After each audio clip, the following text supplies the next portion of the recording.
По такому же принципу произошла авария и на Кировской дамбе. Там столкнулись 3 машины. Виновника определили сами водители еще до приезда сотрудников автоинспекции. Мужчина не отрицал своей ответственности за произошедшее и рассказал, почему не смог избежать столкновения. Его версия в репортаже Анны Городновой. Авария произошла в вечерний час пик. К тому моменту после дамбы уже начала собираться пробка. Водитель Некси, приближаясь к стоящим автомобилям, увидел затор, но избежать столкновения все равно не смог. Тормознуть не успел. Поздно заметили или как? Ну, заметил, тормознул, уже ударил.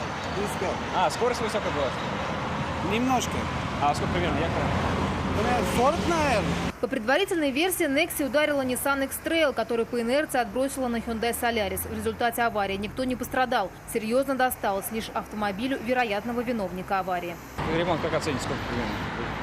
Не знаю, наверное, где-то 25 уходит. Ну, на ходу она, нет? А? На ходу машина-то сейчас. Ну, нормально, наверное, ездит. Ну, там, антифриз там. Уходить от ответственности мужчина не стал и признал свою вину в происшествии. Расплачиваться за ремонт собственного автомобиля ему, вероятнее всего, придется из своего кармана. Анна Городнова, Айрат Назипов, Константин Бушуев. Вызов 112.